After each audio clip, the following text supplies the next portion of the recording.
Thank you. Can you hear me? Yeah. Um, so I'm very happy to be here. Thanks for the invitation. So I'll be giving 3 lectures on this topic of binary black holes merging and emitting also photons and what we can do with that. I should start by saying this is my 3rd trip to Brazil. My first one was in 2010. And in retrospect, I'm impressed by the topic of this meeting because it took place 13 years ago and was, I think, probably the first few years when this term multi-messenger was even coined and was on the beach and was very nice. And there was, of course, no gravitational waves at the time, no real binary black hole detections. So it was quite a pioneering nice meeting.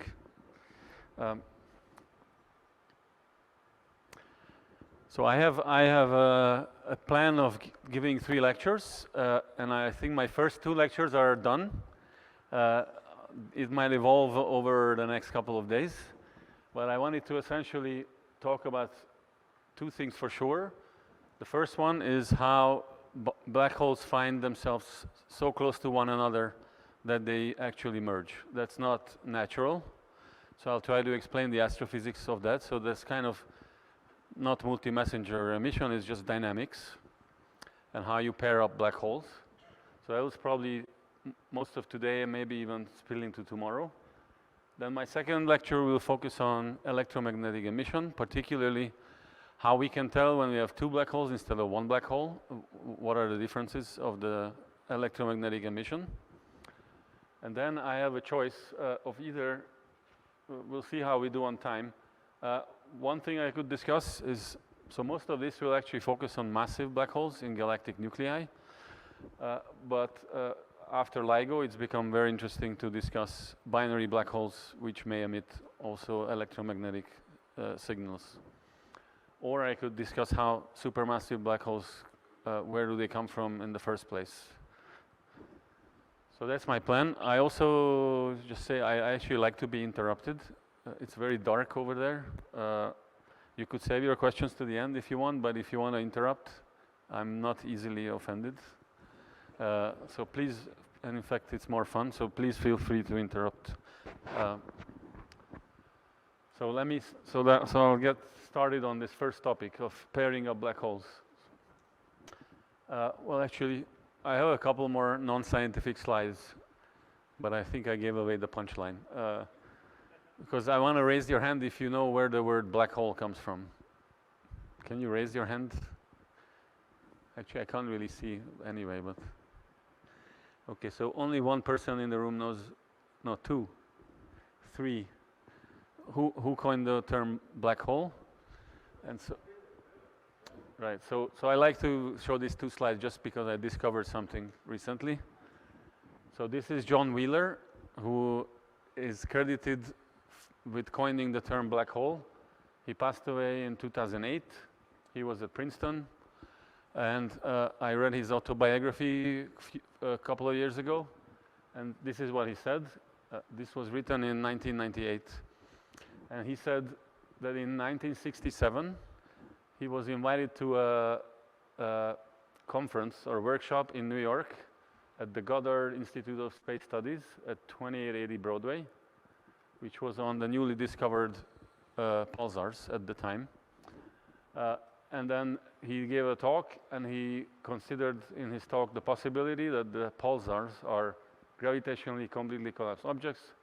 I remarked that one couldn't keep saying gravitationally completely collapsed objects over and over. We needed a shorter phrase. How about black hole? Asked someone in the audience. And then he says, I had been searching for this term for months, mulling it over bed, in the bathtub, in my car, blah, blah, blah. So that's quite interesting. Apparently, the next 2 pages in the book describes he was really happy with this term black hole because black body radiation was already in common use. And this is going to catch on very easily, and he's going to use it from now on. So apparently, the term was coined by some anonymous person in this room. I did try to find out who it was, but actually this may not be interesting for most people here, but let's see. So 2880 Broadway This is my office in New York City. This is the view from my office. This Broadway goes along here. Actually, it looks kind of like Sao Paulo from my hotel room. Broadway is here. So if you walk 3 blocks, this is 2880 Broadway. And now raise your hand if you recognize this picture. Okay, two people recognize this picture. 3. So did you notice that this is a... So this is a TV series in the US, very popular, Seinfeld. And this is the restaurant in Seinfeld. And these windows are where the term black hole was born, apparently.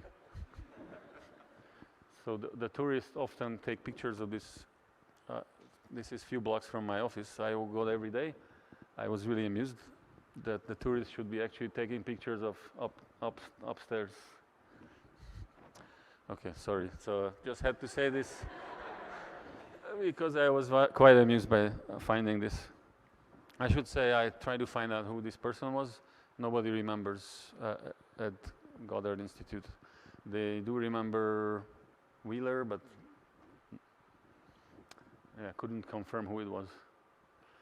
All right, so switching gears to scientific topics. So you heard, I believe, over last week a lot about gravitation waves. And from my point of view, I will actually not focus much on gravitation waves themselves. I'll say a few words. But so you know that when 2 black holes collide, they emit gravitation waves, roughly dividable to an in-spiral phase and then a merger and a ring-down phase. And this is the waveform, essentially the displacement between test masses. You can think of it that way. From my perspective here, the interesting point is that this waveform is completely independent of mass scale. This is a dimensionless function, which only depends on the redshifted chirp mass, this combination of M1 and M2 and the redshift Z. So you should, I believe you know this from last week. And because it's independent of mass, we can be talking about stellar mass black holes or very arbitrarily large massive black holes. They have the same kind of waveform. And I don't know if you've seen this plot over last week, but there's 3 very different regimes and 3 different experiments looking for gravitation waves. Have you seen this plot? Good. So then I can just make one point. So there's the most massive black holes we know about in the universe, billions of solar masses, emitting in nanohertz frequencies and measured by pulsar timing arrays, already going on the surface of the Earth by radio telescopes. Space-based interferometer LISA in the mid-next century is going to find intermediate mass 10 to the 4 7 solar mass black holes in this millihertz regime. And these are the frequencies for LIGO, which probes 10 to 100 solar mass black holes. So the reason the next hour or 2 of my talk will focus on the massive black holes is because you guys have a question? Question? No? Okay, no question. The conventional wisdom is very different in terms of whether these mergers occur in vacuum or surrounded by astrophysically more interesting gaseous environments. So the conventional wisdom is that these massive black holes, they experience their mergers in the nuclei of galaxies, so they're surrounded by gas. And the naive expectation is there should be electromagnetic emission accompanying this merger. Whereas for stellar mass black holes, I actually also don't know whether you heard the prevailing theories of how stellar mass black holes are paired up are such that in general you expect the merger to take place without much gas in vacuum. The 2 main channels for forming the LIGO events both lead to, roughly speaking, no gas around the time of the merger. But I put question mark on both of these because it's quite poorly understood. Hopefully you'll appreciate the questions by the end of my lectures. One more slide, which is sort of background or motivation. I have to go through at least bullet point style on why you should be interested in combining gravitation wave studies of binary black holes with electromagnetic studies of binary black holes. So I like to go through a laundry list of what extra science you can get if you have both kinds of signatures, as opposed to just having one of them. And so I listed them here, and I divided them into things that are interesting for astronomers and astrophysicists, more fundamental physics and cosmology, and some practical issues. So starting with astronomy and astrophysics, why would it be great to have gravitation waves and photons? Well, first of all, it would be an unprecedented, pretty much unprecedented case where you can study accretion physics, where from the gravitation waves you know the masses and orbital parameters and spins of the black holes, and then you can study the luminosity and spectra and time variable signatures as a function of masses and black hole parameters. We cannot really do this at the moment. Something I will comment on later is it's possible for the gas, if it's present around the binary black hole, to actually modify the waveform, the gravitational waveform. And then you can study what kind of object, quasar or AGN, we'll get to it in a moment, corresponds to how much gas and how that distorts the gravitational waves. The other obvious things you can do is, well, if you actually find the electromagnetic counterpart on the sky and you know which galaxy the black holes merged, the massive black holes, then you can extend this very big topic in astronomy, which is black holes sit in the nuclei of galaxies, and they seem to know about the galaxy as a whole. They co-evolve.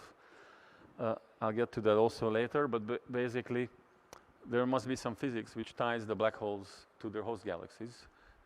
But this we only know in the local universe. It would be great to extend which black holes sit in which galaxies to higher redshifts. There's also the dark age, the very first generation of black holes, you know, beyond redshift of 6, which were formed, and that's a puzzle. We don't know where they came from, but they must have grown either by mergers from even earlier redshifts or by accretion. So it would be great to have studies which probe both aspects of black hole growth, mergers and just accreting mass. Another big question in astronomy, are there actually intermediate mass black holes between a few hundred and few tens of thousands of solar masses? We don't quite know at the moment. They're hard to detect in electromagnetic studies, but LISA should be able to find them, or extensions of LIGO should be able to find them. And then it would be great to know which galaxies they sit in, which will tell us how they formed, presumably. Then the last 3 bullets have to do with stellar mass black holes. Again, one is the formation channel for the LIGO sources. Again, I don't know how much this came up last week, but it's fair to say we actually don't understand where the LIGO mergers, the black hole mergers come from, because we have very poor localization on the sky, and we don't know how they formed. As I'll argue, it's very unnatural for them to be so close to each other, 2 black holes. So it would be great to find some electromagnetic emission, to place them in a galaxy, and localize them, and understand how they formed. 2 more topics for stellar mass black holes. It's actually no longer black holes, but compact objects, white dwarfs, which emit gravitational waves, and also photons. And one is when 2 white dwarfs are very compact, they transfer mass from one to the other, and that's another interesting astrophysics question, how that affects the orbit, how does that mass transfer occur, and would be great to see them unfolding in real time in gravitational wave bands as well as photons. The other thing I like is white dwarf binaries discovered with LISA, in principle, can map out the structure of the Milky Way. You can compare the locations of merging white dwarfs to the location of the stars and understand something about how the stars in our Milky Way were formed. So, and actually that's just, there are a few more bullets. These are my personal highlights for what you can do with photons plus gravitational waves.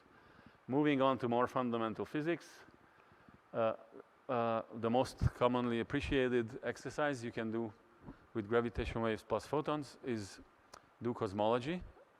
I keep asking this, but I don't know how much this came up. But you probably know that the gravitation waves tell you the distance to the source, but not the redshift. So if you have an electromagnetic counterpart and you can take a spectrum, you will also have the redshift. And then you can make a Hubble diagram, plot distance versus redshift. And that is how we discovered the accelerating universe. I think the most interesting parts here are not to repeat the same thing that you can do with supernovae, which led to the discovery of acceleration, but to make contributions to a topic. Well, actually, I think the most interesting thing might be to compare the supernova Hubble diagrams with the gravitation wave Hubble diagrams, because the distance measurement here comes from gravitons, not photons. So this is a great way to study extensions of general relativity, where propagation of photons and gravitons might not be the usual ones.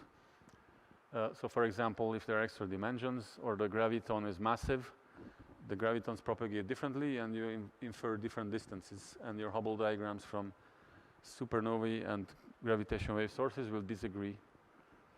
You can even study the frequency dependence of the mass of the graviton, because if you know the frequency of the gravitation waves and the graviton has a finite mass, then it has a rest mass gamma m, then an apparent mass of gamma mc squared. Mass of the graviton is m. Gamma has to do with the propagation speed of a finite mass graviton. So you should have a relation between the frequency and the speed from this relation, and you can test that if you can study their frequency dependence of the arrival times of gravitons.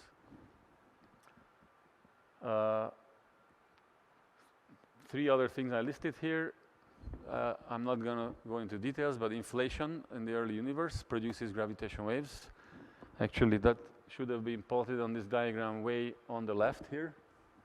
Very high, very low frequency, very long wavelength gravitation waves are produced in inflation. And the slope of the power spectrum of the gravitation waves from those very large wavelengths to the pulsar timing and LISA wavebands tell you about some physics of non-trivial models of inflation. And then two more things here are essentially if the gravitation wave event is sort of dirty, either because there's dark matter surrounding the merging objects, or because the merging objects are neutron stars and not black holes, then the electromagnetic emission can be different and the gravitation waveforms can be different due to the presence of dark matter. And here the gravitation wave forms and also the photon emission depends on the equations of state of neutron stars. Okay, my last bullet on this long list is there's also practical reasons you should like this idea of discovering photons and gravitons. First of all, there will be gravitation wave detections which already happened in LIGO, which are marginal. Not everybody agrees it's a 3 sigma detection or 3.5 sigma detection. If you actually find a coincidence electromagnetic source, you can be more confident that that was a real event. And moreover, if you have an electromagnetic source on the sky and you know the distance and the location, you can break degeneracies between the parameters that go into the gravitation wave data analysis between, let's say, inclination and distance, for example, and helps you determine the parameters of the system better. So that's it. That's my laundry list. I will not plan to go into too much detail on this. I want to move on to my topic of pairing up the massive black holes. But I'm happy to answer questions about this. Yeah.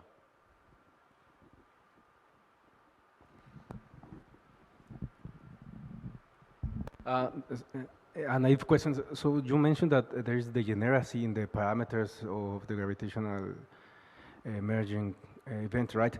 So, and also you previously said that you can infer distance from the merger alone. So is this distance safe from degeneracy? So I'm not expert, but I believe yes. The inclination of the binary orbital plane and the distance has a degeneracy, for example. And I'm not sure. I think the chirp mass probably is not so dependent on the distance, because the chirp mass induces higher frequency variations on the waveform, whereas the distance is the overall luminosity and the overall speed of the chirp that you infer.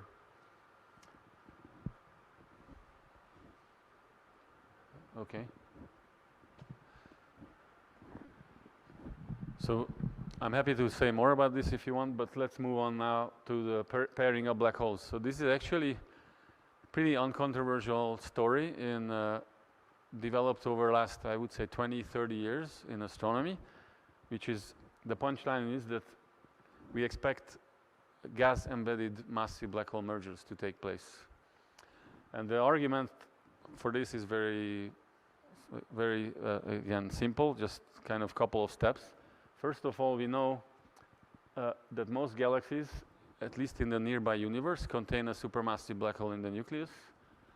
And in fact, we also know that the mass of the black hole correlates with the mass of the host galaxy. Roughly 0.1% of the stellar mass of the galaxy, host galaxy, is the black hole mass. And I thought I would just mention couple of slides on how we actually know this. So this is a picture of the Andromeda galaxy, but our own Milky Way would look very similar. As you know, it's about 10-15 kiloparsec across, and we're sitting here somewhere at 8 kiloparsec from the center, and there's a big black hole in the middle. And I just like to emphasize, since the Nobel Prize was given for this a couple of years ago, the way we know this is in fact the same argument pretty much that you heard about the discovery of dark matter in the previous talk, which is things move very fast. So this is a picture from the group of undergrads at UCLA, which shows stars located in the direction of the center of the galaxy. This is the center of the galaxy. These are individual stars. They just look funny because of the finite resolution of the telescope. I should also emphasize that this here is 0.05 arcsecond. 0.05 arcsecond is, if you take me, and when I was back in New York, that's the angle I subtend. It's pretty much exactly I would look 0.05 arcsecond viewed from Sao Paulo. So that's a very crazy small angle. And what you see here are the stars, and there's about a dozen of them. Oops. This should be a movie.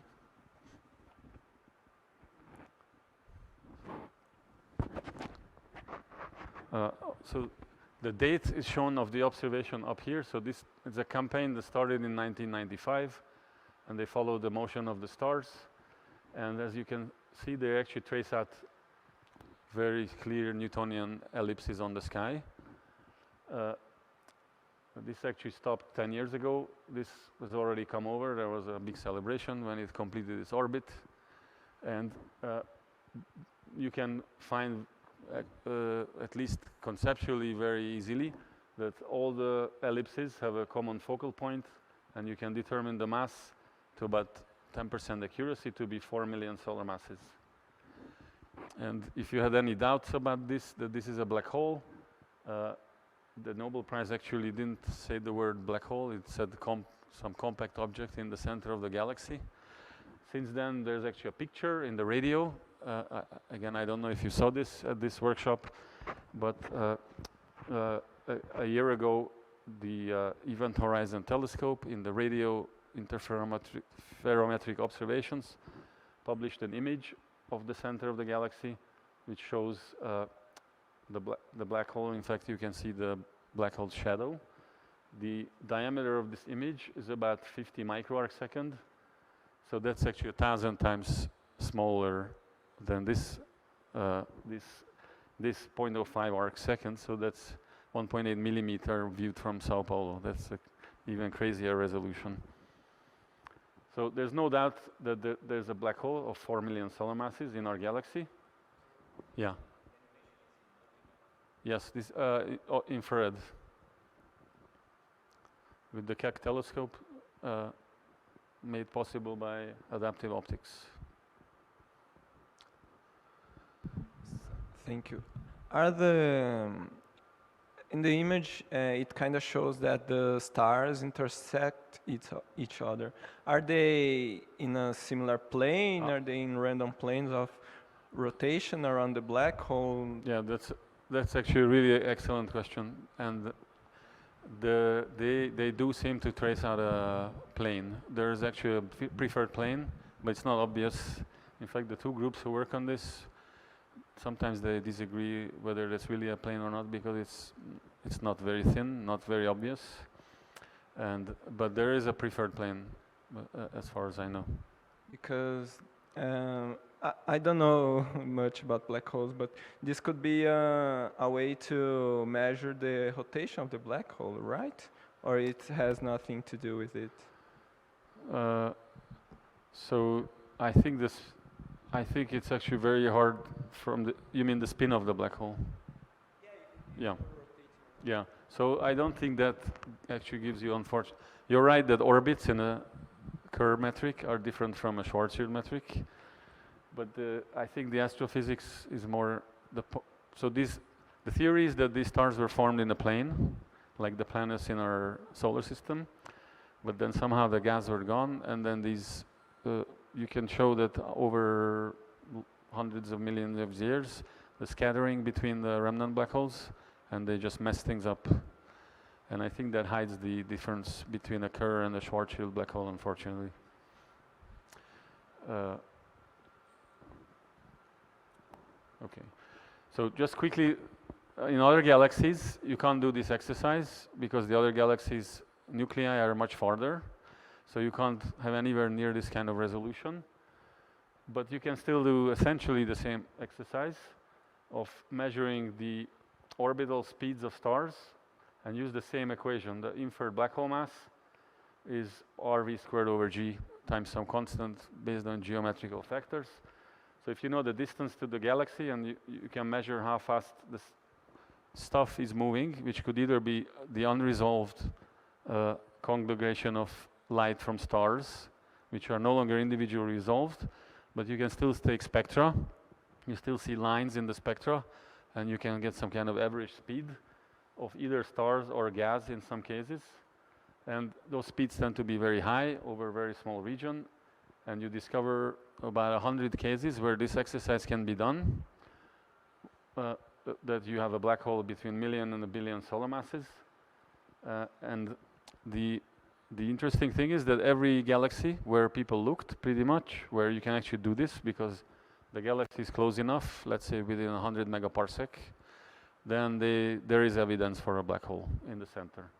And of course, just to give you, there's one exception of my statement that this cannot be done individual resolution. One exception to that is this galaxy M87, which is curiously about 1,000 times farther than the center of the galaxy.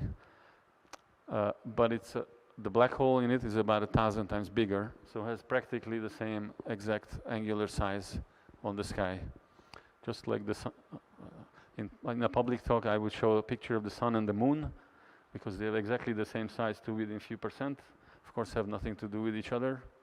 That's a coincidence. It's the same coincidence. This is 1,000 times bigger black hole, 1,000 times farther. But you can actually tell that there's a 3 billion solar mass black hole in this M87 galaxy. And again, this size is the same, 50 microarc second. Okay. Lastly, of these few dozen cases where we measure the black hole mass and we also know the stellar mass of the host, there's a very clear correlation with a scatter of order 10-20%. And as I said before, roughly the black hole mass is 0.1% of the host stellar mass. I should just mention one more thing, because I mentioned the dark ages, that you can also find very massive black holes, more indirectly, but just simply looking at quasars. Quasars are very bright point sources. When the black hole in the center of the galaxy is fed at sufficient rates, it actually becomes very bright, outshines the host galaxy.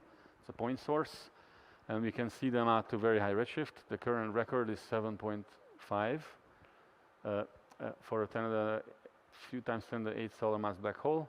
This is the luminosity function of quasars from redshift 4 to 7. And this is magnitude, so these are 10 to the 7 or 8, sorry, 10 to the 8 or 9 solar mass black holes.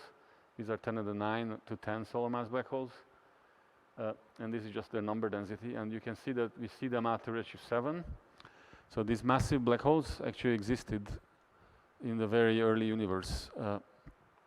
Again, this is more indirect because we can't study the nucleus of the galaxy to high resolution. But there's pretty much no other way to produce the luminosity and spectrum of these objects than an accreting massive black hole. Okay, now, so argument 1, most galaxies have black holes in their middle. Argument 2, galaxies build up by mergers. And that's something we also pretty securely know, either theoretically or observationally. The theoretical knowledge comes from direct n-body simulations. This is a picture from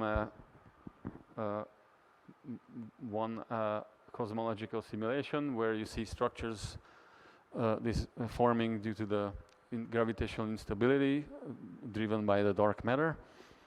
And the mass clusters into filaments and walls and these knots where the galaxies are born.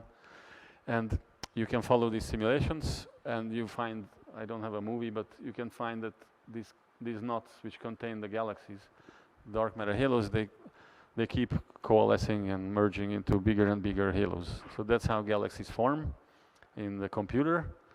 And it's also seen on the sky. We see that galaxies clearly are in the process of mergers. There are many images of tidal interactions between galaxies in the process of merging.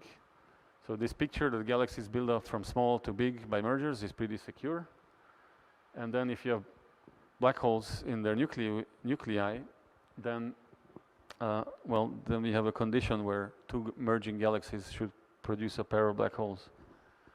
Now, we are also interested in multi-messenger astrophysics. So the other argument is that all these galaxies contain gas.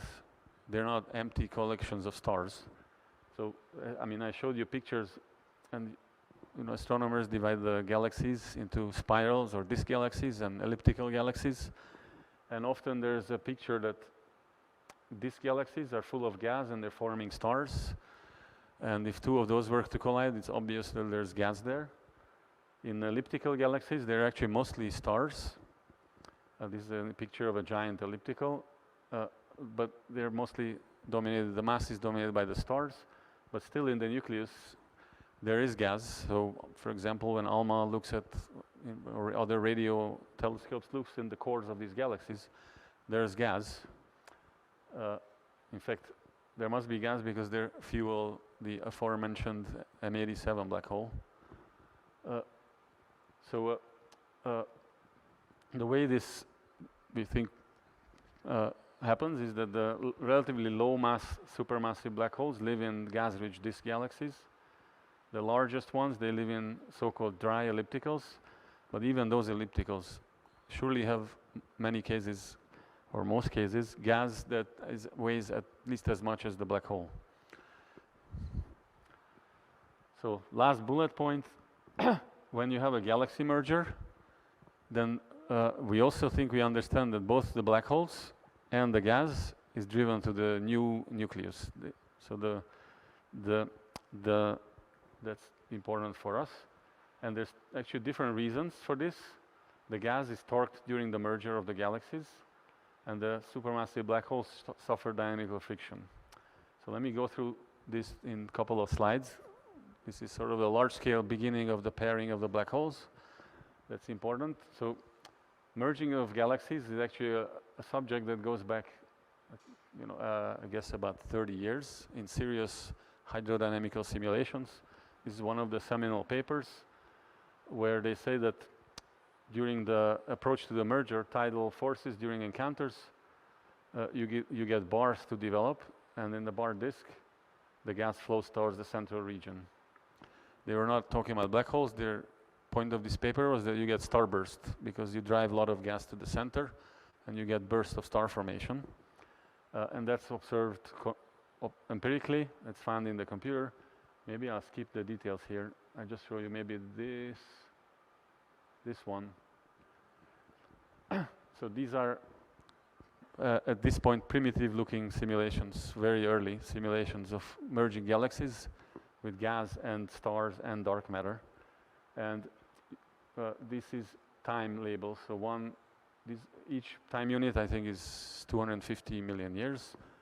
So as the merger progresses, you get tidal deformations and you form bars. This is gas particles.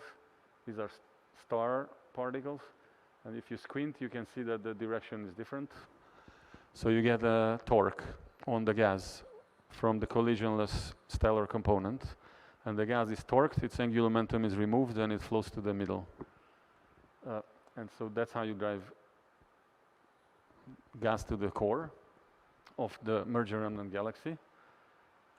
The dynamic of friction, again, probably half the people in the audience know very well what is meant by dynamic of friction, but just to emphasize, this is also well understood physics.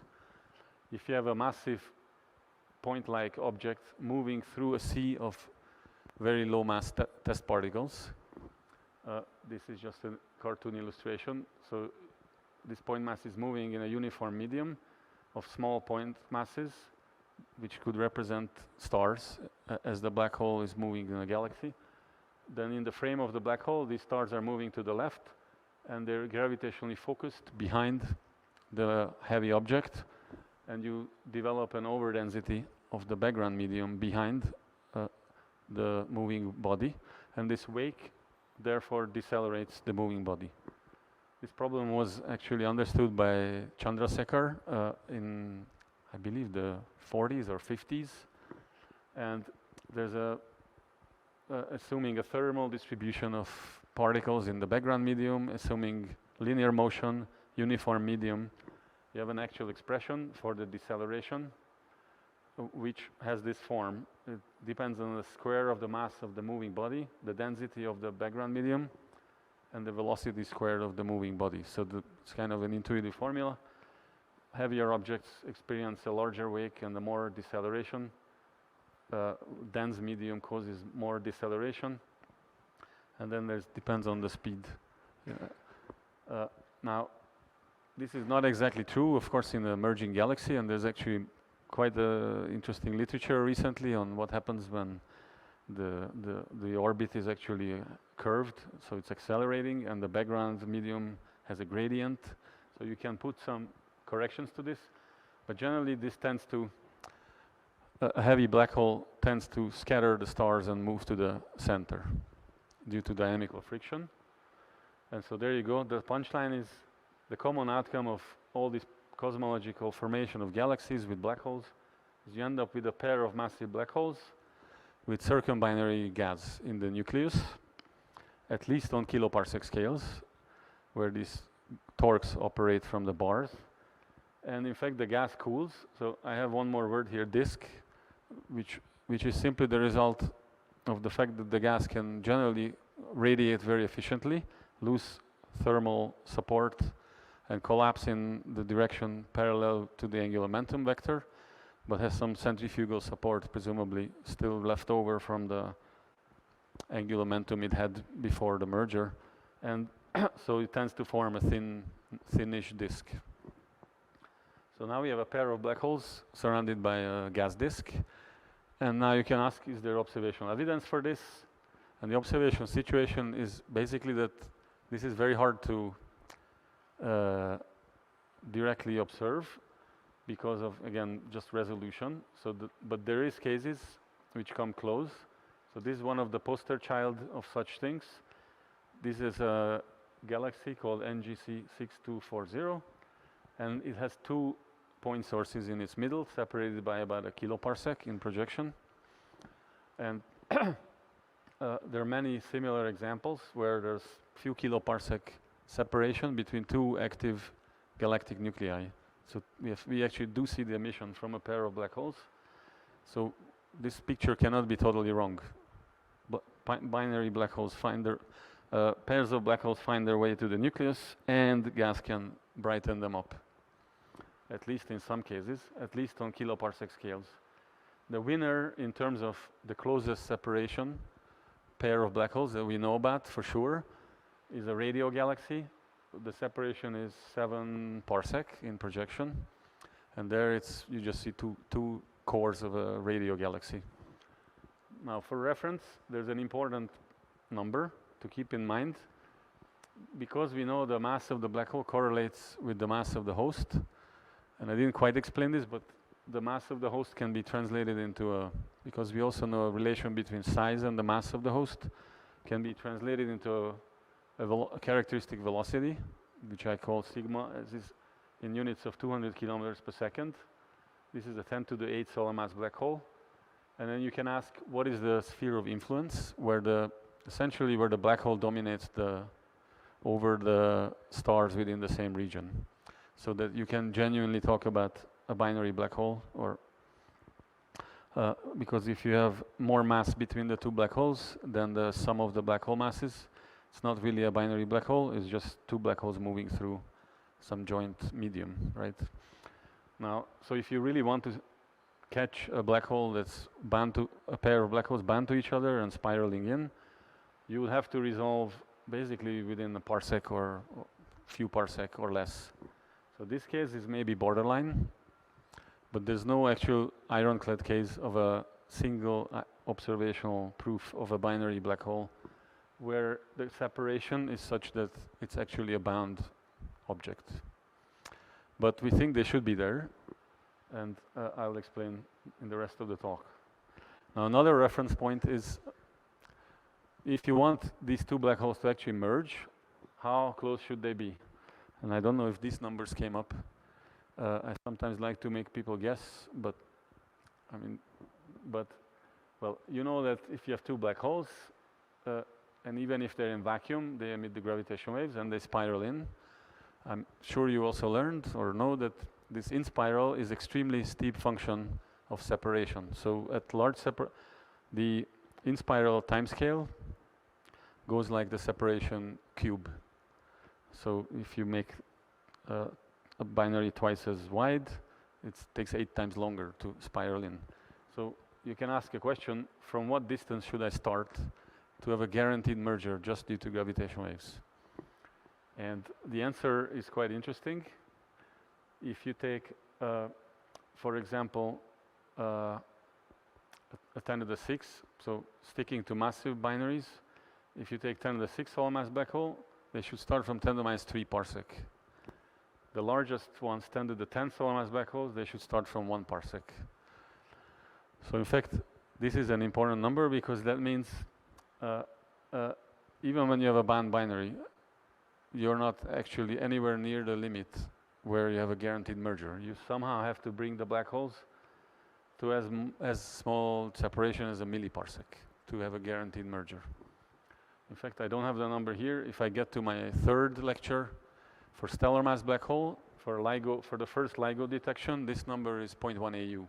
So it's the argument equally holds that there's an unnaturally small separation at which you have to put the black holes in order to merge them in the age of the universe, and you have to now explain from astrophysics how you got to these tiny distances. Okay, that's interesting. So there's been thinking about this going back in the context of massive black holes at least to the 1980s. This is another seminal paper on this subject, and this has become known as the final parsec problem because of what I said. But what this paper showed or argued is that the same kind of thing I went through, that there should be pairs of black holes in merger remnant galaxies in the nucleus, and they were focused on the fact that there are stars surrounding the black holes and there's dynamical friction. And this is an example of in their plot in their paper where you have a separation starting from 100 parsec going to 0.01 parsec here, and this is r over r dot in years, so this is the lifetime of the binary at this particular separation. Dynamical friction on and again, here you have a stellar bulge surrounding the two black holes, roughly consistent with the measured correlations. So there's a 10 to the 8 solar mass black hole and a companion which is smaller, and there's a large star cluster around it, and size of 100 parsec. And then the dynamic of friction is very efficient, so it only takes 1 million years to go from 100 parsec to few parsec. But then you have this problem that the stars which are causing the friction are scattered out, right? So the black hole is shrinking and spiraling in by scattering out the stars, and at some point you run out of stars.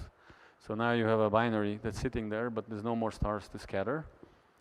And then the time scale becomes very long, and it becomes reliant on how fast you deliver new stars to the nucleus from farther away due to scattering among the stars. This is called this is called the lost cone depletion, or the filling of the lost cone. So lost cone is the cone in phase space, which is both in real space and in velocity space, where a star has to be in an orbit in order for it to basically approach the binary in the middle and be able to suffer another scattering. And that you can always have two-body interactions between stars at large distances, which create new stars and reorient them in orbits towards the center. But that process is actually very slow. And now you have to be a stellar dynamicist to model this in detail. And maybe, let's see. So maybe I'll skip the details here. This assumes that this lost cone is always remain full, so the stars keep scattering in maximally efficiently. This is if the lost cone is completely depleted. And the point is that this here is due to gravitational wave. As I said, it's a very steep function of separation. This is due to stellar scattering, and you have this bottleneck unless you very efficiently scatter stars in. And even then it takes at this bottleneck almost 1 billion years. Okay, so that's the so-called final parsec problem, and we have to know what happens here. And I think I'm going to skip this. And just say that, well, so this has been a long-standing question. It's become more interesting last few years. But what's become very clearly appreciated over last, let's say, 10 years is that there is gas there also, not just the stars. And the gas which envelopes the binary should be able to, in principle, help overcome this bottleneck. So I'm going to go to this picture and describe what we think the gas is doing. So here's a cartoon picture of a nucleus of a center of the galaxy. So forget binaries for a second. This is just a picture of how we think quasars operate. There's a supermassive black hole. There's an accretion disk which has viscosity. So the gas is slowly spiraling in, fueling the black hole. This inner disk is stable. It's geometrically thin because it radiates. And the disk mass in this inner region is smaller than the black hole mass. If you go out, somehow this disk is being fed from the outside in ways that we don't fully simulate or fully understand, but presumably the gas is coming in. This disk extends to large radii, and at some point the mass of the disk is so heavy that it becomes self-gravitating and prone to instabilities, and then all kinds of nasty things happen there. Stars presumably form and supernova explosions happen, and you have to incorporate that into what's happening here. There are actually simulations, hydro simulations, which treat this region, which example is shown here.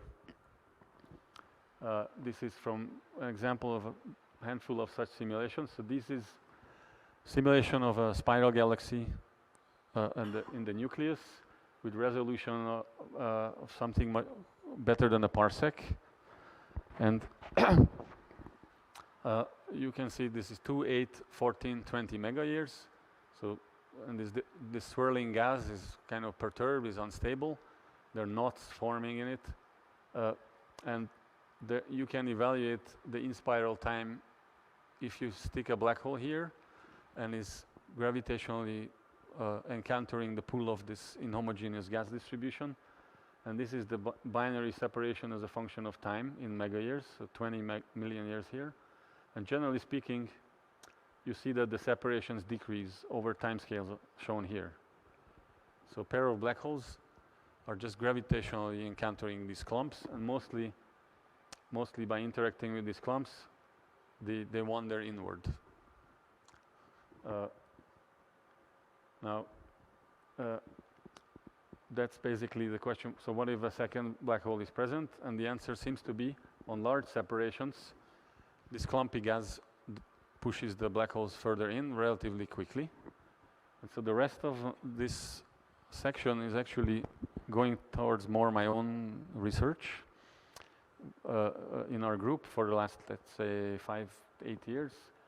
What we've become interested in is the bottleneck in this inner region, which I think is actually the best posed problem, because there the disk is stable, and you can simply ask, what if I take a Keplerian accretion disk, and now I have 2 black holes in it instead of 1 in this gravitation stable inner region, once the binary shrunk down here.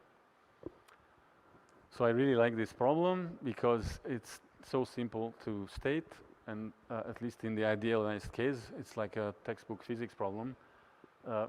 You have 2 point masses surrounded by a thin disk of gas, and which is far from the binary, is just an unperturbed Keplerian disk. And then you can try to answer 3 questions. One is the electromagnetic signatures, which I'll come to in my next lecture. What we're focused on is on the orbital decay. So you can ask the question, does this gas disk actually help push the black holes further in, or does it actually push the black holes out? That's kind of important. And if you can push the black holes in, can that happen in the age of the universe? Now how fast the black holes spiral in due to the gas in this bottleneck phase is also very important for observations, because if it lasts 10 times longer to go through a particular separation, that means you have 10 times more objects on the sky at that separation. So it just linearly scales the expected number of binaries you should find on a survey on the sky. So we also want to know the accretion. As I said, let me postpone that for next lecture. But there's one more interesting question. If the gas is torquing the binary and changing the angular momentum, then presumably it has a chance potentially of modifying the gravitational wave form if it's a non-negligible perturbation to the gravitational wave in spiral. So we are interested in whether that happens or not. So I don't know how many minutes I have, but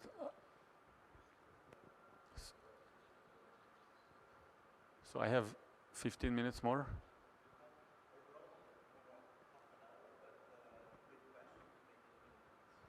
Okay, good. So I think I can go through this. So I think the rest of this talk is about this well-posed problem. Now, you can address this. I think I'm going to skip a lot of this, but you could say, well, this question, what happens to 2 point masses embedded in a disk?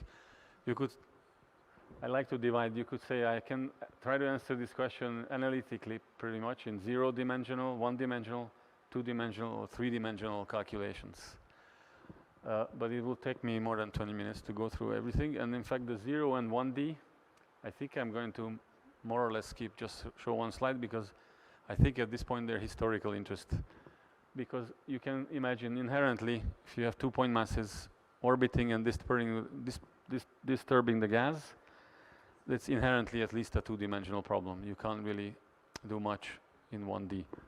But just to show you the efforts that were done more than 5-10 years ago to try to answer this question, you could do the following. So I don't know, again, what fraction of this audience is familiar with accretion disk physics, but there's a very standard so-called Shakura-Sanyaev disk model, which is basically the Navier-Stokes equations of fluid dynamics, but assuming that the system is axisymmetric then it becomes a 1D problem because there's just a radial dependence. There's no azimuthal structure. And then there's just the mass. Sigma is the surface density. Vr is the radial velocity of the gas disk. And this is for a single mass black hole where you have mass conservation. T is the torque. And this is the angular momentum conservation. So you just have these two equations, and you can solve for the radial profile of the gas density and the gas velocity. If you know what this torque is, the torque normally comes from viscosity. So two adjacent annuli in the disk have friction on one another, and this is prescribed with this coefficient nu. This is the torque, and this basically depends on the shear. The two annuli shear each other. So the gradient of the angular frequency times this coefficient times the mass density gives you a torque, which tends to change the angular momentum. So and these three equations are essentially what gives you the standard picture of an axisymmetric accretion disk. And then if you want to talk about binaries, you can try to mock this up by adding a new torque, which is attributed to the binary, the presence of a binary, which is presumably, this is a tidal torque from the fact that now the potential is not a point mass, it's actually a 2 point masses. And there's prescriptions obtained from various arguments for an analytic shape of this torque from the secondary companion. So you can solve these equations, come up with a new profile. So maybe I should, again, I'm going to say all of this is wrong anyway, but I can just show it. This is what was done before. So this is one example where you have a smooth accretion disk around this primary black hole, and there's a secondary black hole here, and the torque due to the secondary was added to the disk models. And what you then expect is that the torques tend to push the gas over here outward, push the gas on the interior of the orbit of the secondary inward, and you can create this gap. And then this is the surface density distribution. This would be the surface density if there was only one black hole. If you stick a secondary black hole, you make a gap in the surface density profile, and you cause an overdensity out here. And this is a steady state solution in the sense that the tidal interaction between this companion and the gas pushes the black hole inward. This overdensity builds up just enough that the black hole here is pushed inward at the same speed to always maintain this overdensity. So this is beautiful solution. You know, we wrote a nice paper about it, but it's very, let's say, you can always say, well, these torque prescriptions are subject to, verification from at least 2D calculations. It is useful to do this just because it gives you some analytic understanding, and you can find out how things scale with disk mass and with black hole mass ratio and things like that. But I think I'm going to skip to 2D and 3D. So and maybe I want to speed up slightly here also, but basically 2D is the minimum where you can resolve non-axisymmetric distribution of the gas. 2D is very nice because it's much less expensive than 3D, and the disk is anyway very thin. You can follow many orbits of the binary and find the structures that develop over very long time scales. Of course, you can't get three-dimensional vertical structures of the disk from a 2D calculation. And 3D simulations are much more expensive, but you can imagine sticking two black holes into a three-dimensional hydro simulation. The problem here is expensive, so you have limited number of orbits you can simulate. Of course, if you want to simulate the merger itself, you need to include relativity and the last stages. If you're just interested in this bottleneck that I keep referring to, where the gas is pushing the black holes over to this milliparsec regime, the relativity is actually not very important. And for reference, if you look at the papers, the many papers, in 2D so which is what my group has focused on. You can follow a binary going around for tens of thousands of orbits. If you look at 3D post-Newtonian MHD simulations, which don't solve the equations of the Einstein's field equations, they substitute it with the post-Newtonian treatments. You can get up to 100 orbits or so. If you want full three-dimensional simulations with numerical relativity, then essentially you have order tens of orbits that you can simulate. But you can also ask how many orbits should you simulate, and the answer to that is just essentially the viscous timescale. So this disk has viscosity, which determines how the timescale on which the gas would rearrange itself, and that's usually hundreds of thousands or millions of binary orbits. So you should actually simulate, in principle, even more than 10 to the 4 orbits in order to achieve steady state in the time average sense of the behavior of the gas. I think I don't need to, maybe I'll skip this. I'm myself not a numericist.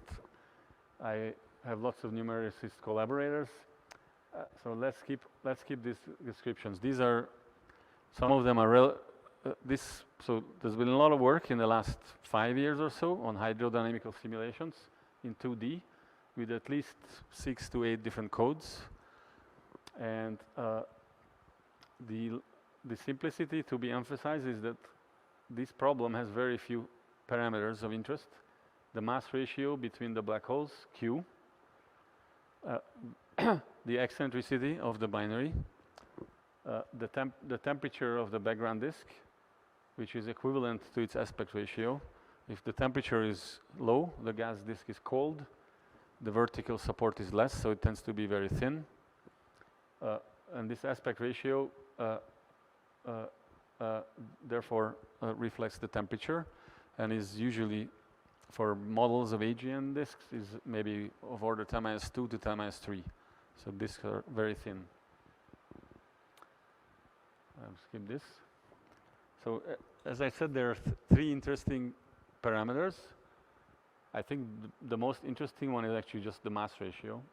So before I show you simulation result, this is a cartoon, and there's actually 3 very different regimes depending on the mass ratio.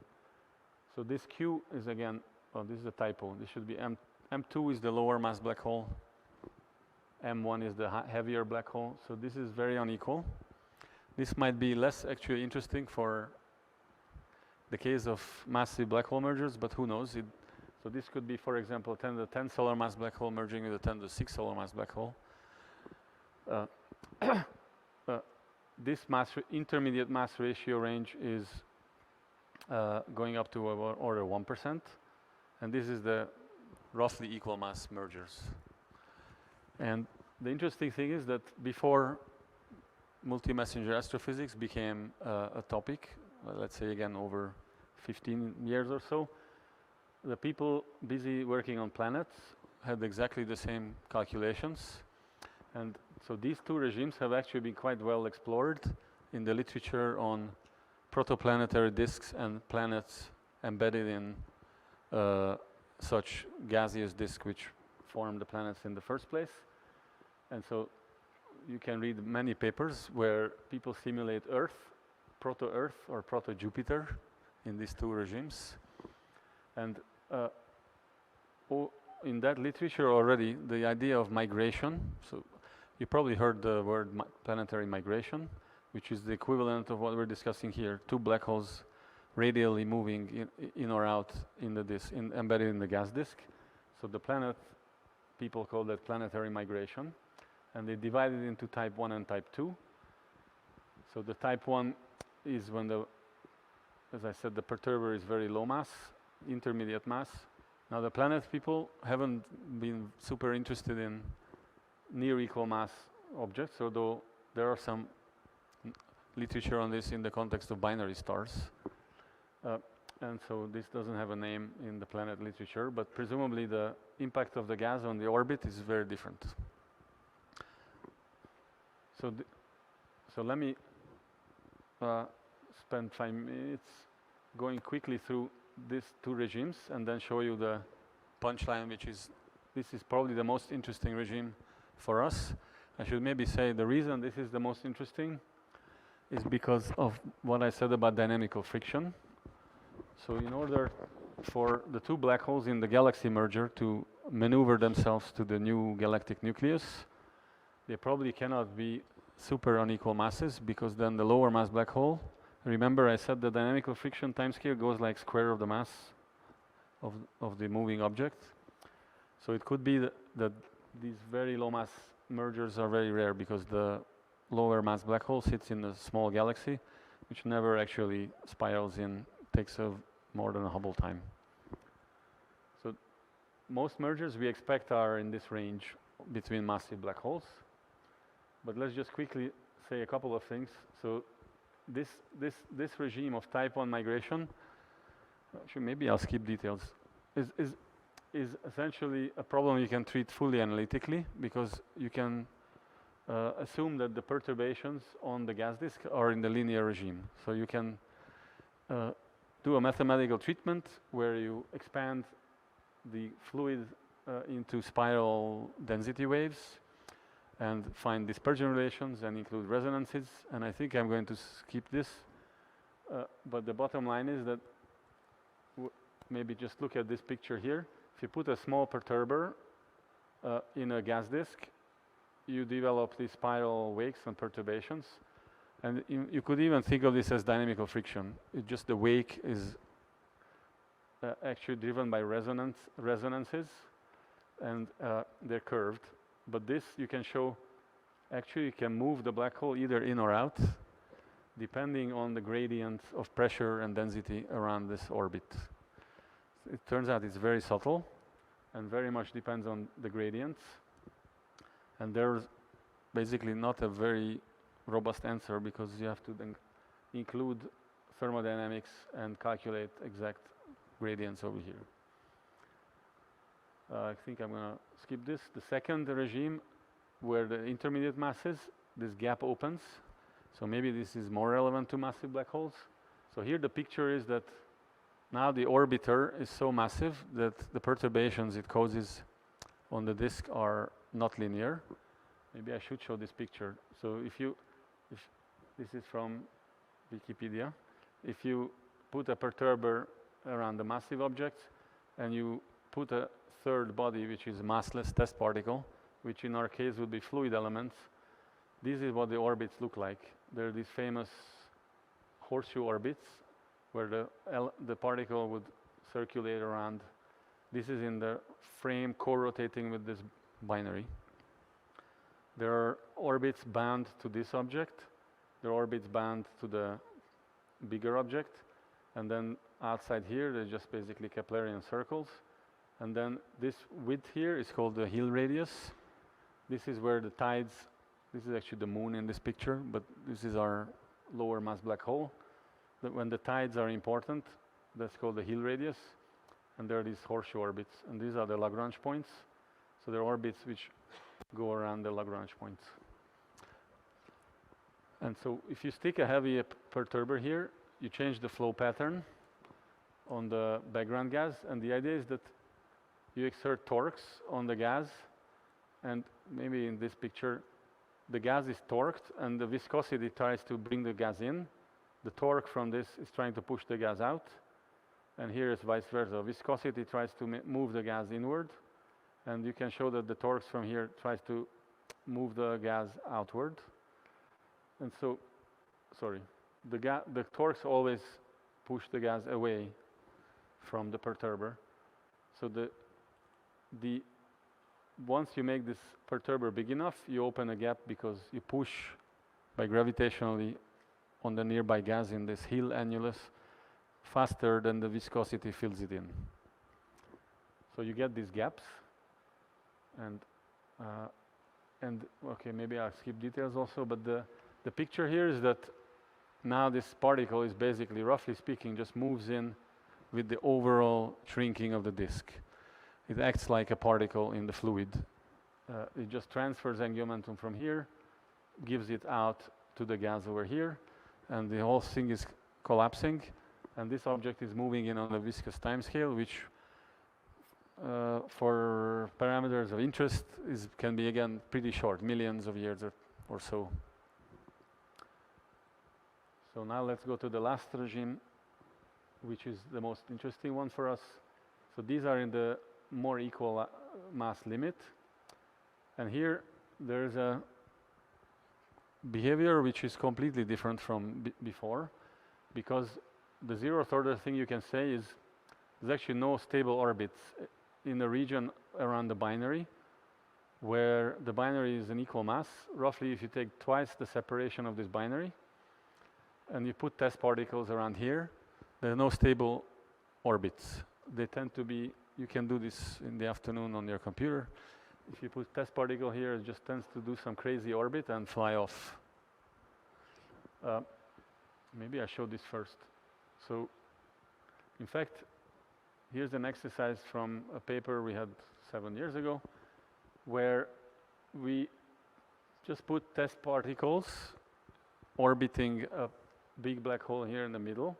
There's a second black hole with different mass ratios, term as 4, 3, 2, and -1.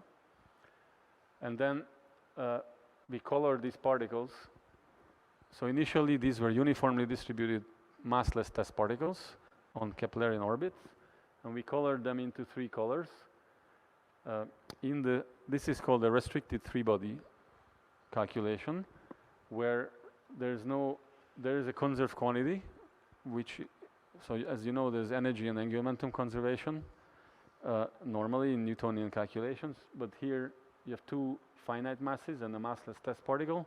There's one conserved quantity called the Jacobi constant, and you can show that based on that argument that these blue particles cannot go inside this circle because they will violate the conservation of the Jacobi constant. The red particles cannot come outside, so we knew before we actually followed their orbits that all the red particles will stay here, the blue will stay here. The green you cannot tell before you actually calculate their orbits, because their Jacobi constant doesn't say whether it can go out or in.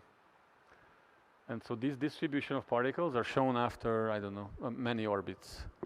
And what you can see here is this is where the perturbation is very small. The green particle stayed here. As you increase the mass of the secondary, you evacuate these regions. You can still see here there are green particles which stayed there, and they're librating around the Lagrange points. Over here, you see that this entire region basically expelled all the green particles. There's still there's particles remain bound to the primary. There's also, you can't see, you can have very close to this secondary some particles orbiting it, but this cavity is completely empty. And these particles from here are gone, and in fact you can analytically show that if you take the mass ratio 0.04 or higher, there are no more stable orbits around these Lagrange points. So this region is just empty. So now we can go to simulations. Well, actually, so these are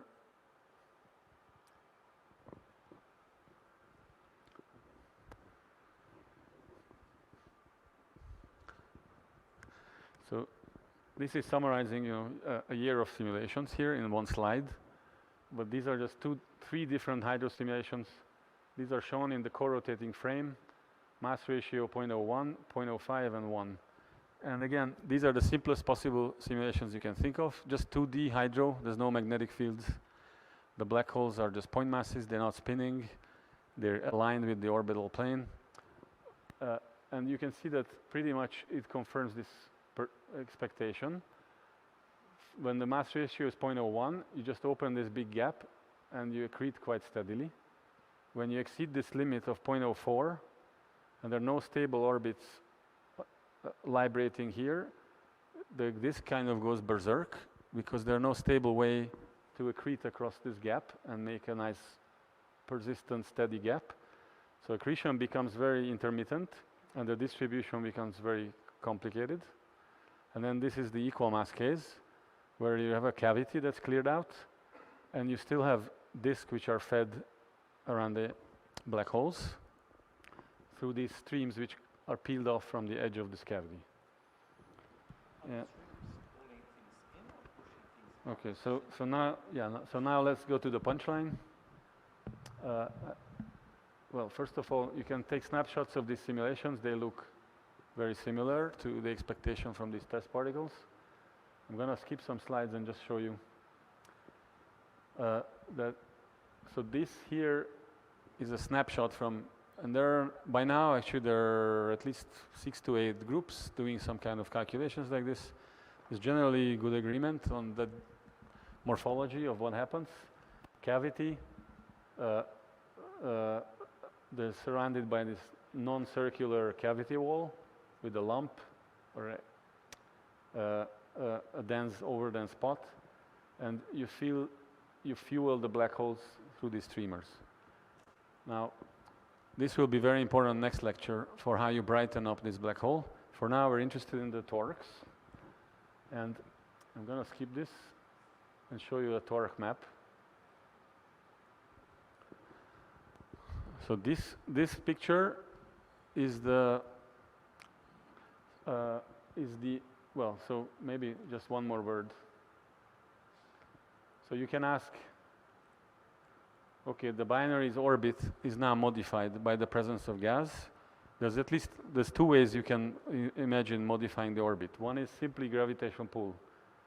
And I'm not saying anything super deep. I'm just saying every patch of gas exerts a 1/r² force on both point masses, and you have to sum up all the forces.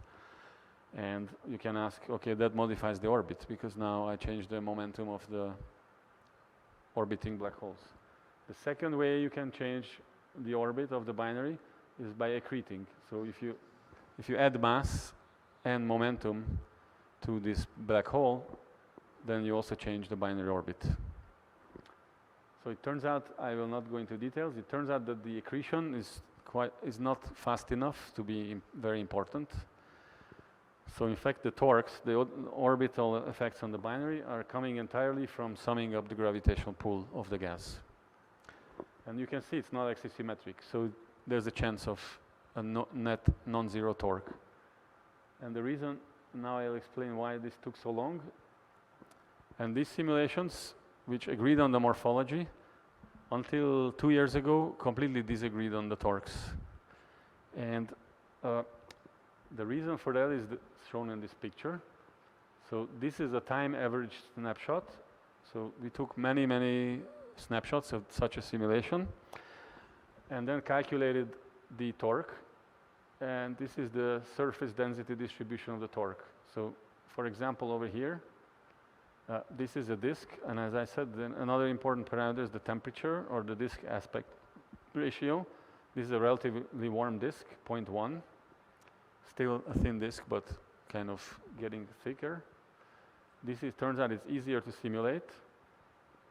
Now, if you look at the torque distribution, green, this is dt over dA per m dot. So dt over dA, T is the torque per unit area, and normalized in terms of the mass accretion rate. Purple here, the black hole is rotating counterclockwise. So purple means there's gas behind this black hole, pulling it backwards, trying to remove velocity and angular momentum. So the purple means the torque is negative, which in these 2 quadrants you get negative torques. These 2 quadrants, the torques are positive. The gas is ahead of the black hole. And what you can see if you stare at these pictures is that you cannot tell by eye if this torque is negative or positive, because the green and the purple apparently kind of cancel, right? So but then when you actually numerically integrate in 2 dimensions, you can see that you can get an answer which is positive in this case. So it turns out that most of the torque is coming from here, and this green is a little more than the purple. And in fact, the gas is pulling the black hole forward, and is causing it to spiral outward. So when this was first discovered, I think 3 years ago or 4 years ago, people started panicking, especially people involved in gravitation wave experiments, because while this is not good, the gas might actually be an obstacle and prevent the merger. So that's not very good. But actually, the simulations did agree. Uh, 3 groups in particular repeated the simulation. They agreed that in this setup, where the black holes have equal masses, the disk has an aspect ratio of 0.1, so it's a very warm disk, and the orbit is circular. The gas actually pushes the black holes apart. So that would be a very bad punchline, but then we in this paper showed that actually if you make the disk just slightly cooler, the torque switches sign, and this is also now everybody agrees, whoever has repeated the simulation. So just a factor of 3 cooler in temperature, and in fact AG and disk, as I said, the temperatures are more like 10⁻², 10⁻3. So this is a more realistic representation of a AG and disk. And just for numerical reasons, it's much more easier to simulate this. So all the papers in the literature were in this regime, and they all found out spiral, and we showed that if you make the disk cooler, what you can even see by eye, you build up a higher density over here. This doesn't change much, so this region is still trying to make the black hole spiral out, but this wake behind is actually pulling it back and making it spiral in. So that's very good. We can breathe a sign of relief. Of course, we're not done because this is still an approximate treatment of this problem. There are no magnetic fields, no 3D structures, no radiation, no black hole spin.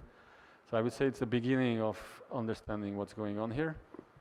But I should at least add that we found in subsequent work that if you relax any of the other assumptions, if you make the black holes unequal mass, or if you assume the orbit is eccentric, you also change the sign of the torque to be negative. So in fact, I think it's fair to assume that in many cases, or most cases, the gas actually quite efficiently promotes this merger due to these wakes that form. And I think I should probably wrap up. And yeah, I might say a couple more words about this tomorrow before we switch to electromagnetic counterparts, but I think it's enough for today. Yeah. Thanks. All right.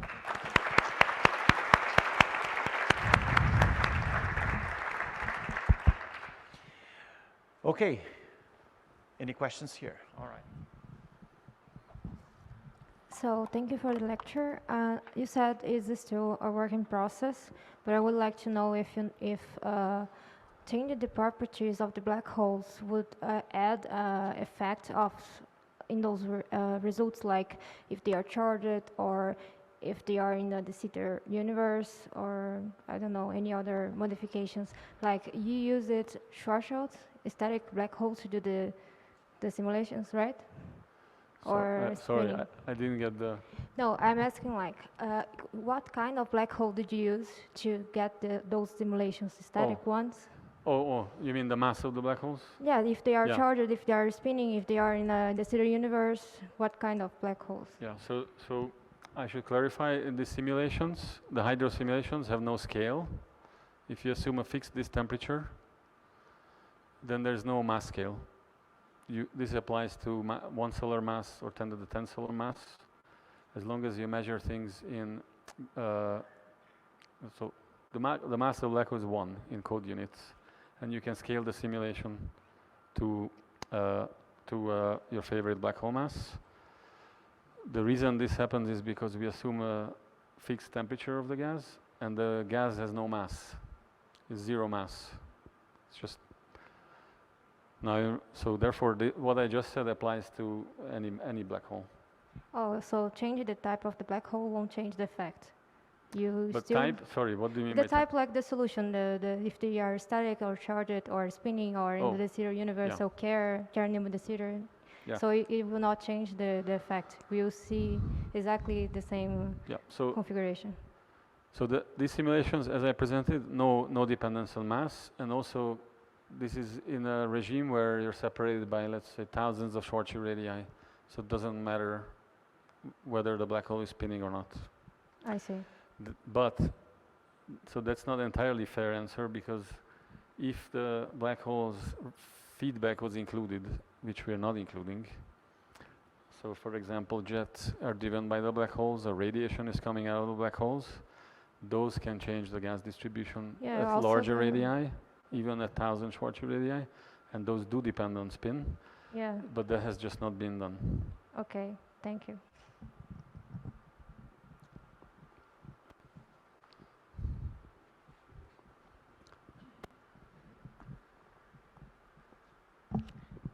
Thank you for the lecture. I don't know if you answered that question in the end, but these simulations mimic some effect of the magnetic field. So yeah, no magnetic fields Okay. in our simulations. I should say there are 3D MHD simulations similar to this, and they find, let's say, similar answers.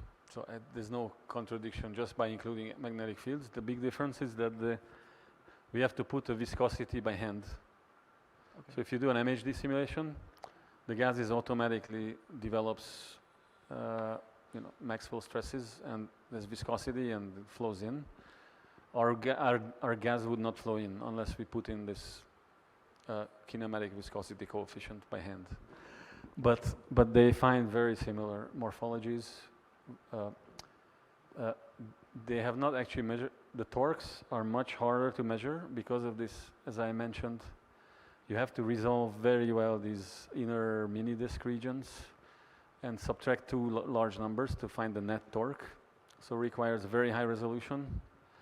And so the 3D MHD simulations have not measured the torques. The overall distribution, you look at it, looks very similar. Accretion rates look similar. I'm just not aware of a torque calculation. Okay, there is also only 2D simulations, or that is also 3D simulations. Sorry, say again? It's 2D simulations? So the ones I showed, they're all 2D. Okay. And again, the reason for that is we run for thousands of orbits to find the steady behavior. Okay. If you have 100 orbits in an MHD simulation, you basically, depends on your initial condition. So they have to set up a disk which is very dense, and if they run 10,000 orbits, it would change.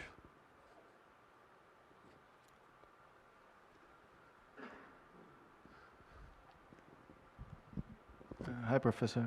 Thank you for the lecture. Okay, very interesting. I will do a silly question, actually. Okay. Oh, that's good.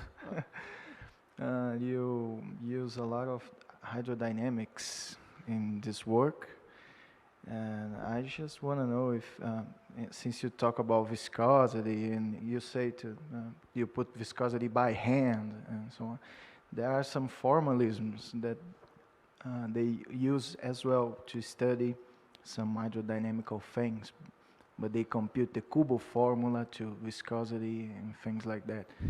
I want to know just if you already heard about these different formalisms that use thermal fields and so on, applying to what are you doing right now? This. So I'm not sure how to answer that, but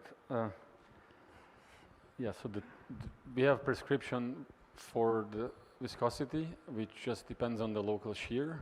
Okay. It is mimicking the effects of magnetic tangents. But I want to say one more thing, which I think applies to this, which is this plot here. So in a single black hole disk, the gas, as I said, flows in because of magnetic fields. There's an instability called MRI, magnetorotational instability, makes the gas flow in, and that's why black holes accrete. If that didn't happen, the black holes wouldn't accrete. But I think the reason that these 3D MHD simulations and these 2D hydro simulations agree is because actually this binary accretion near the binary, I think actually has nothing much to do with viscosity. Okay. And that's because, so if you look at this is a resolved picture of the flow. And again, it does have the viscosity printed on it, but things here are happening on a very rapid orbital timescale. The gas is basically just tossed around on a timescale that's much more rapid than the viscous timescale. Okay. Out here, viscosity is important to deliver the gas to this region, but here, I like to show this. So these are, you see how these streams develop, and they kind of connect and feed the black holes. So this is something you can also do at home. This I did you can take a ring of particles over here, no viscosity. Okay. This is a bunch of particles overlapping, so this all looks black. And then shown in the co-rotating frame, this is two black holes, restricted three body. So a massless test particle initially on circular orbit. This is after a quarter, half, and 3/4 of the orbit of the binary. This is where these particles will be. So you simply have some excess gravity. You pull these things here, and you form these things. This has nothing to do with viscosity. It's just Newtonian Newtonian orbital motion. And I mean, it looks clearly, basically, these gravitational effects are driving the accretion. Of course, once the gas streams in this calculation, I already said that the gas particles tend to fly off everywhere, so they cross each other. So this calculation is useless once the orbits cross, because the orbit crossing instead becomes a shock in the gas calculation. But you can see that it's clearly the underlying effect is gas is responding to the quadruple potential and making these streams which shock and transfer angular momentum, and that's why there's accretion, which has nothing to do, I think, with viscosity. Okay, okay. Thank you.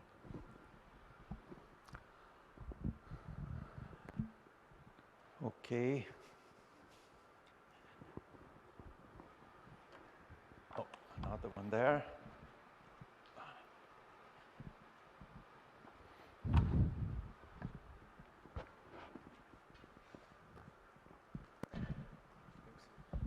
Hi, thanks for the lecture. So, considering these shocks that you mentioned in the equal mass binary, for the proposal of multi-messenger signals, do you consider they could accelerate particles, these strong shocks? So The strong shocks displayed in your simulations, do you think they are appropriate for accelerating non-thermal particles? Yeah. So actually, I will show. That's the topic for my second lecture: electromagnetic signatures. But the quick answer is, what I'm going to say is that these shocks produce additional heating of the gas compared to a single black hole, and therefore you have much harder emission than in a single black hole, just thermal emission. We have not actually thought hard yet about the plasma physics and the high energy acceleration of particles and whether these shocks give you some particular signatures that are different from jets, say, which emanate from single black holes, which also have shocks. But in principle, I think they could. These shocks are very different so single black hole accretion doesn't have shocks, except for driving a jet, and then the jet can have internal shocks. These shocks are therefore particular to binaries, and I think they look very different from a jet internal shock. We have not thought hard about high energy emission, but I think there should be similar to a jet, including neutrinos and cosmic rays, because the orbital velocities, especially at the end, can be 10% of c. So they can be mildly relativistic shocks. So the power would be, let's say, in principle, competitive with those, compared with that of jets and other output. Yeah, so in fact the power can be even larger, because ultimately the energy source here for these shocks is the binary's orbital energy. So you actually have it's like a battery, you have a different energy source. Spinning black holes can extract the spin of the black hole and drive a Blandford-Znaiec jet. Here you have a binary and it's got orbital energy. And you can extract that whenever you use it to slingshot gas around. You can transfer orbital motion of the binary black hole to the gas acceleration and the shocks. So you have a different energy source, and this in principle could be much higher than viscous dissipation. Oh, thanks.